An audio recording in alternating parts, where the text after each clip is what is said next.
media, terima kasih sudah sabar menunggu hasil penyelidikan dari tim penyidik Satreskrim Polres Metro Jakarta Selatan. Kami berupaya maksimal untuk terbuka, transparansi di sini, dan maksimal kerja bersama dengan para pihak-pihak terkait yang kompeten dalam bidangnya.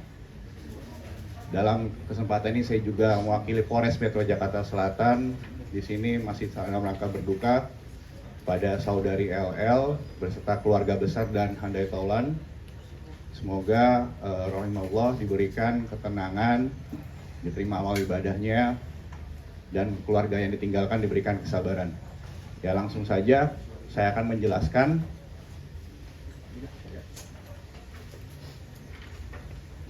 bagaimana alur kita menemukan informasi terkait meninggalnya saudari LL, di mana di sebuah apartemen di wilayah Jakarta Selatan kami memperoleh informasi bahwa adanya penemuan mayat dari anggota Babin Kamtibmas Polsek Kebayoran Baru.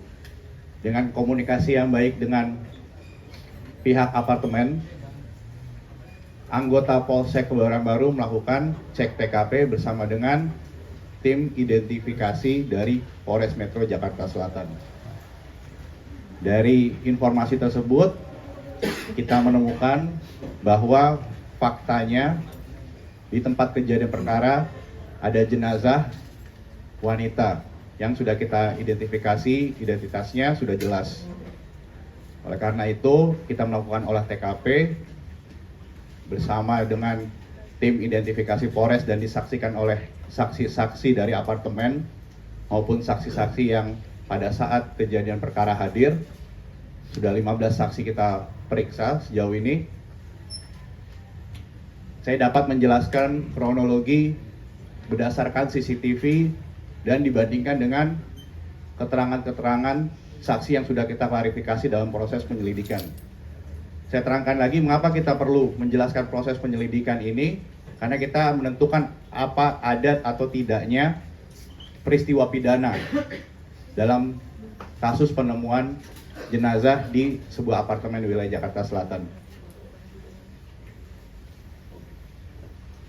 Di TV yang sebelah kanan kita dapat melihat, saksikan di sini ada beberapa potongan-potongan gambar yang akan kita nanti bisa buka di sini. Pada awalnya 1 hari sebelum kejadian penemuan jenazah, kita menemukan apakah saudari LL ini bertemu dengan seseorang dan siapa orang yang bertemu dengan saudari LL. Aktivitas itu dimulai pada awalnya di mana saudari LL bersama rekannya, di sini saudari VA di sini, ya, buka. Kita melihatnya dari CCTV dari lift, di dalam lift. Yang dalam lingkaran adalah saudari LL bersama rekannya, saudari VA. Aktivitas keluar dari apartemen. Lanjut. Selain dari CCTV apartemen, kami mencoba untuk menelusuri kemana dari saudari LL berpergian pada saat itu beraktivitas. Ada kita menemukan di suatu kafe di wilayah Jakarta Selatan juga, di Jalan Gunawarman, saudari LL yang di dalam lingkaran merah ini terlihat masih bersama orang yang sama, yaitu saksi saudari VA. Ya, kita lihat masuk ke dalam restoran dan melakukan aktivitasnya. Ya, lanjut. Sampai dengan akhirnya saudari LL dengan saudari VA ini selesai, lalu keluar menuju ke kendaraan pribadi saudari LL. Kita lihat di kendaraannya menggunakan kendaraan hitam, masih sama dengan 2 orang. Lanjut.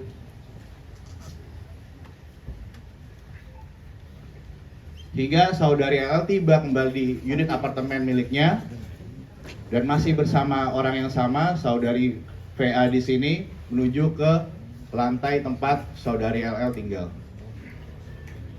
Ya, lanjut.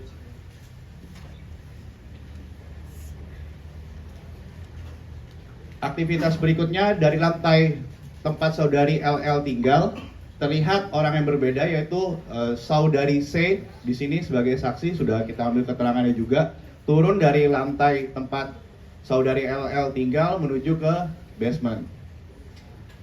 Dan berdasarkan bukti-bukti yang ada, kita sudah melihat rekam medis dan bukti pembayaran rumah sakit saudari LL laksanakan atau melakukan pengobatan di suatu rumah sakit di wilayah Jakarta Selatan juga. Dengan keterangan dari saudari C diperkuat. Lanjut.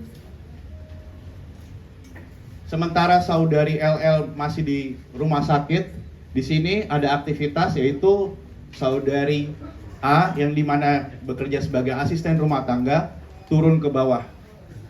Berdasarkan keterangan dari saudari A di sini, saudari A terlihat untuk mengambil suatu titipan yang berada di lobi.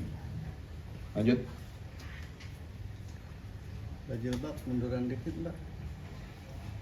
Dari CCTV di lobi ini kita lihat ke atas, saudari A ini asisten rumah tangga membawa suatu bungkusan yang sudah bisa kita identifikasi pada nantinya. Ya, lanjut.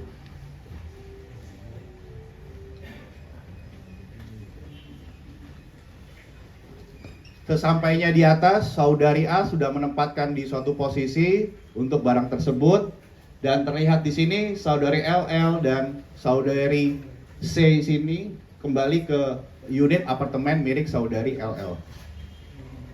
Untuk aktivitas pada hari itu selesai karena kami sudah mengecek beberapa CCTV, juga tidak ada aktivitas yang terkait dengan saudari LL. Lanjut. Di hari berikutnya tidak terlihat aktivitas saudari LL seperti biasa, yang dimana saudari LL berolahraga pagi, tetapi pada saat itu tidak ada, hingga menimbulkan kecurigaan dari saudari A selaku asisten rumah tangga. Hingga asisten rumah tangga turun ke bawah, lihat dari CCTV lobby.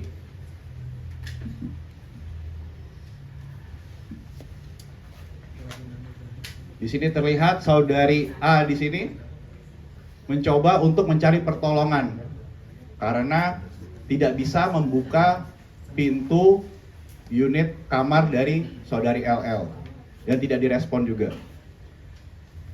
Dan saudari A di sini dapat berkomunikasi dengan saksi saudari Y, saudara Y, saudara Y di sini adalah security dari apartemen tempat saudari LL tinggal. Lanjut. Dan saudari Y di sini karena tidak bisa membuka pintu, oleh karena itu memanggil bantuan dari engineering dari pihak apartemen. Di sini saudara Y bersama dengan engineering ke atas untuk mencoba membuka paksa dengan seizin dari asisten rumah tangga di sana. Karena pada saat itu hanya ada asisten rumah tangga dan dicurigai satu hari tidak ada aktivitas sampai dengan pukul 17.44. Nah, di sini titik krusialnya ya. Pada pukul 17.47 berdasarkan keterangan dari saksi bahwa kunci kamar dari unit yang ditempati oleh saudari LL ini terkunci dari dalam. Oleh karena itu, engineering membuka kunci secara paksa sehingga ditemukan saudari LL tergeletak membujur kaku. Situ yang mengakibatkan saudari A dan di situ juga ada saudara R di situ yang merupakan supir pribadi panik sehingga menyebabkan para saksi-saksi tersebut menghubungi beberapa teman terdekat dari saudari LL. Ya, lanjut. Dari kembali ke CCTV lift, di sini terlihat rekan yang dihubungi oleh para saksi, yaitu kembali saudari VA yang tadi hari sebelumnya berjalan dengan saudari C yang hadir juga pada saat hari sebelumnya ke rumah sakit menuju ke lantai unit apartemen tempat saudari LL tinggal dan mendapati kondisi saudari LL di situ dalam posisi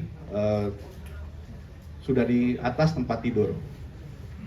Oleh karena itu, salah satu saksi mencoba untuk menghubungi pacar dari saudari LL dan menginfokan bahwa kondisi terakhir apa yang terjadi di unit kamar apartemen tempat saudari LL tinggal. Dari sini nanti saudari C, salah satu saksi yang merupakan asisten dari pacar saudari LL, yaitu saudara RA. Saudara RA itu meminta untuk saudari C mencarikan dokter untuk memastikan kondisi dari saudari LL. Oleh karena itu di CCTV yang sama, di CCTV live, ya lanjut.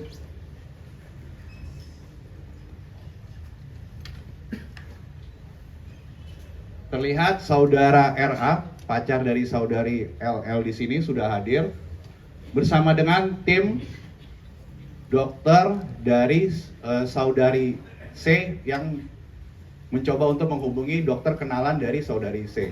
Dan alhamdulillah dokter juga sudah hadir di sini, nanti akan memberikan kesaksian, memberikan penjelasan kepada rekan-rekan media. Menuju ke unit apartemen tempat saudari LL tinggal. Ya.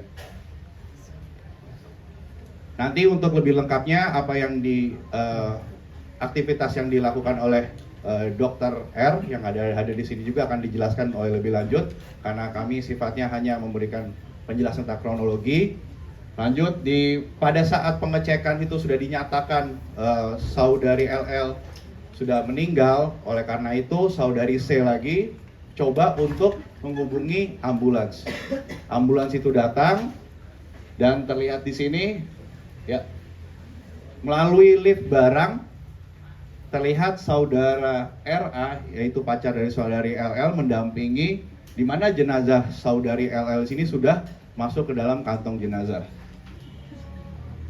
Setelah ini untuk rumah sakit, kita menuju ke rumah sakit Fatmawati yang di mana sudah kita mintakan keterangan juga, klarifikasinya.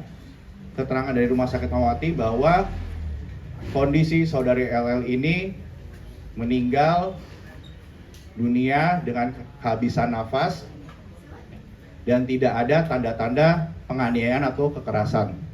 Oleh karena itu, kami Satreskrim Polres Metro Jakarta Selatan yakin berdasarkan bukti-bukti yang ada di sini, otopsi yang harusnya dilakukan oleh kami berdasarkan permintaan dari keluarga orang tua dari saudari LL tidak dilaksanakan karena kami sudah mengecek seluruh bukti-bukti yang ada dan keterangan saksi dalam waktu singkat. Di sini kita lihat tidak ada tanda-tanda kekerasan ataupun upaya melawan hukum. Lanjut. Dari barang bukti selain CCTV, kami juga menemukan beberapa bukti menarik yang ada di tempat kejadian perkara. Barang bukti tersebut kita laksanakan uji laboratorium forensik yang alhamdulillah pada kesempatan kali ini juga hadir dari laboratorium forensik Mabes Polri yang kompeten untuk memeriksa barang bukti yang kami ajukan untuk melaksanakan uji lab. Selain uji lab di sini, kami juga terima kasih kepada keluarga terdekat dari saudari LL yang mau dilaksanakan pengecekan tes DNA, karena di sini kami melihat ada barang-barang yang disentuh, dibawa oleh saudari LL yang kita pastikan bahwa barang-barang itu memang milik dari saudari LL. Jadi kita mendapatkan DNA pembanding dari keluarga terdekat. Lanjut. Ya, di sini ada barang-barang bukti yang tadi kita lihat, salah satunya adalah tabung pink. Nah, tabung pink ini akan menjadi banyak polemik di masyarakat. Apa isi kandungan tabung pink itu? Nanti dari pihak laboratorium forensik yang akan menjelaskan lebih lanjut apa isi kandungan dari tabung pink tersebut. Yang jelas, lanjut. Kami sudah melakukan penyidikan secara maksimal dan saya selaku ketua tim penyelidikan di sini, saya rasa sudah cukup bahwa tidak ditemukan adanya peristiwa pidana dan kita harus melaksanakan penghentian penyelidikan di sini terkait penemuan jenazah dari saudari LL. Kita hormati keluarga korban, kita doakan. Di sini kita coba introspeksi diri, jangan menimbulkan polemik-polemik. Saya minta, karena apa yang sudah saudari LL lakukan di sini, perbuat di sini, saya rasa tidak ada yang di sini melawan hukum. Jadi jangan sampai ada polemik menimbulkan keluarga, menimbulkan tekanan yang akhirnya menjadi perdebatan di masyarakat. Sekian dari kami. Wassalamualaikum warahmatullahi wabarakatuh. Terima kasih Pak Kasat Reskrim.